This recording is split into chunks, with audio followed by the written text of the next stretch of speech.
The rain masked the screams, but not the thing crawling outside their window. These true stories aren't just scary. They'll make you fear every rainy night for the rest of your life. This took place after I became truly young. I'm speak me second or 1/3 grade. It's difficult for me to recollect matters virtually from that lengthy ago. However, this reminiscence sticks out for motives you will quickly understand. It became a college day, and it had been raining cats and puppies all day after choosing me up from college. My mother and father left the residence for a few upscale events. I cannot recollect if it became a fundraiser or a night meal or something else entirely. Either way, they had been pre-purported to come returned domestic that night time. However, whilst they had been gone, the typhoon picked up like loopy, and it had become risky to power lengthy distances. So, as opposed to riding returned domestic, they reluctantly determined to spend the night time at one in all their buddies' homes who lived plenty in the direction of in which the occasion became. I recollect them calling me at the residence telecell smartphone, and time and again apologizing for leaving me there with the aid of using myself, despite the fact that I insisted that I wasn't even hungry, and I'd be fine. My mom gave me a list of things to do before bed. Lock all the doors and windows, keep at least one house light on, make sure all the blinds were closed. Typical stuff. At the time, I didn't understand why they were making such a big deal about everything. I wasn't quite old enough to realize how important it was to not leave kids my age home alone. In fact, I was actually kind of excited to have the place to myself. It meant unlimited candy and no bedtime. I obviously didn't have a TV or any kind of screen in my room, so I stayed downstairs in the living room, watching TV on the couch. I told myself I'd do all that stuff my mom had requested right before going to sleep, since I was planning on staying up all night anyway. But at some point later in the night, the sugar crash got to me, and I accidentally fell asleep. No surprise there. I don't remember exactly what time I ended up waking up, but it was late enough for the TV to have gone into sleep mode, so 3 hours minimum. I distinctly remember being much colder when I woke up. Nothing too out of the ordinary. I mean, temperatures drop at night, but the difference was significant enough for me to instantly make the connection. Even at that young age, I thought about just curling back up and going back to sleep. But then I remembered the list my mom had given me. Even at that age, I knew she'd find out if I didn't do it.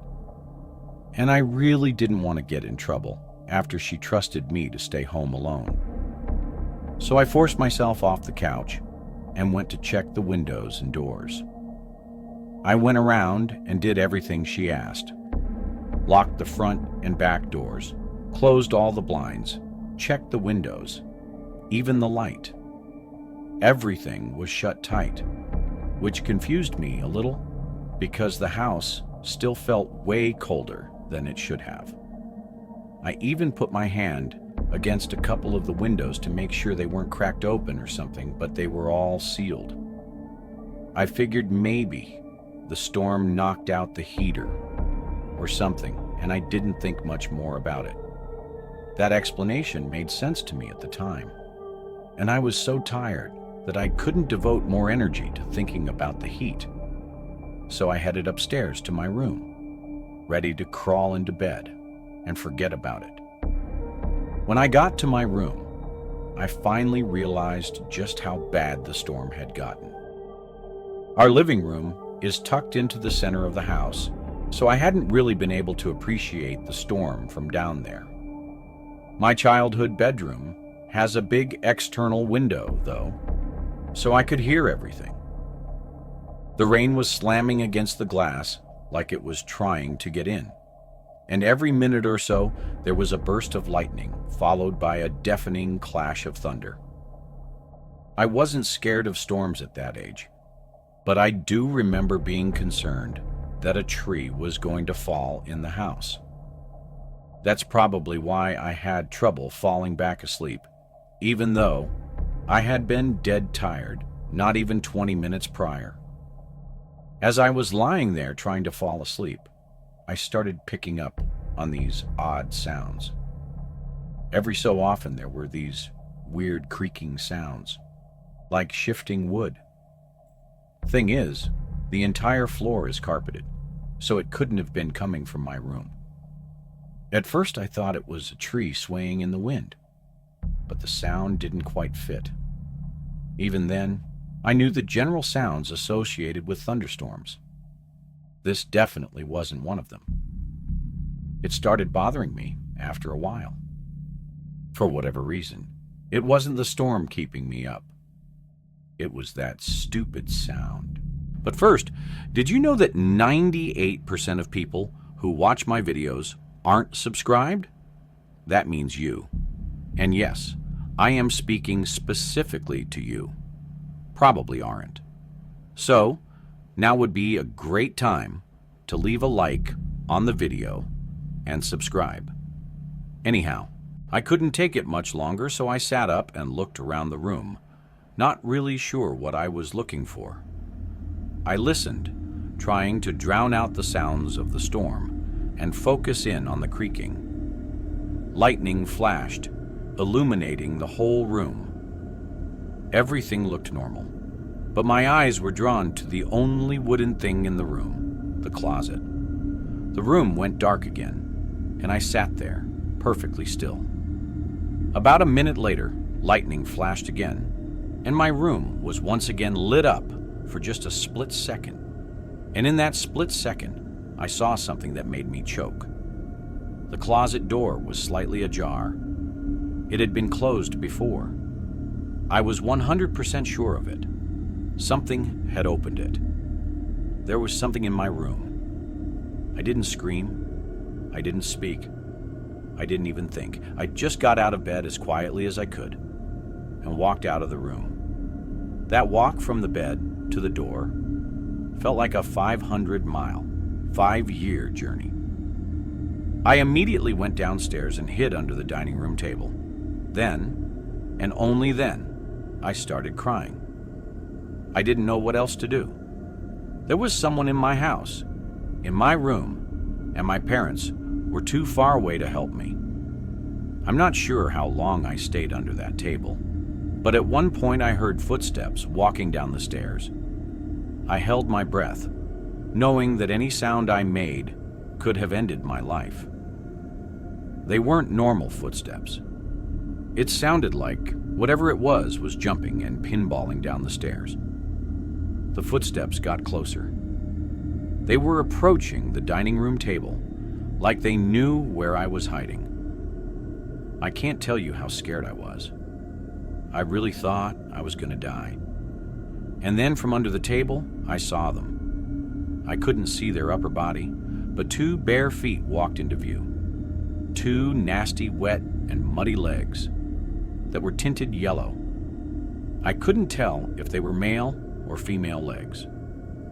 That's how gross and almost disfigured they looked. There were cuts all over their legs, like they had rolled around in a thorn bush. They were also stumbling, like they were struggling to even stand upright. And just as I thought it couldn't get any worse, they dropped something. It was a wrench.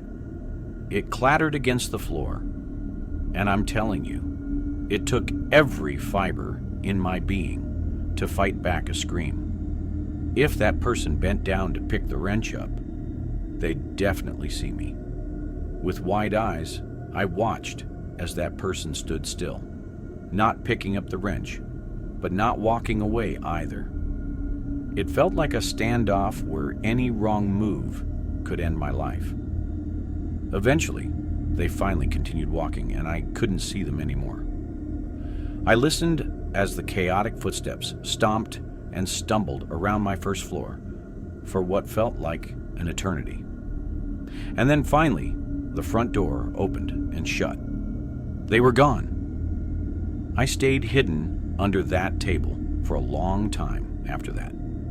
Part of it was fear, but another part of it was what I can only describe as trauma. I just remember being shaken and scared. I was at the ripe age where I understood how dangerous the situation was, but not old enough to know how to deal with it. The rest of the night was kind of a blur. I picked the wrench up off the floor, not wanting my parents to find it the next morning. After making sure the front door was locked, I slunked back upstairs, crawled into bed, and fell asleep. Everything went back to normal after that. For whatever reason, I was terrified to tell my parents. I didn't want them to find out I hadn't locked the doors and done everything they had asked me to do, so I just kept the whole thing to myself. It wasn't until several years later that I told them the story, and it actually took some convincing for them to believe me. Looking back, not telling them the moment it happened was an awful decision, since there was nothing that could have been done about it so far removed from the incident. If I'm being frank, this experience traumatized me for basically the rest of my childhood. I slept with a night light from then on, and I developed a fear of the dark that didn't go away for a long time. I still have trouble explaining what happened that night, but I learned my lesson. Lock your doors at night. If you enjoyed this video, don't forget to hit the like button and subscribe to the channel for more amazing video. Turn on the notification bell so you don't miss any updates. All right, that's it for today. Take care, and I'll see you in the next one.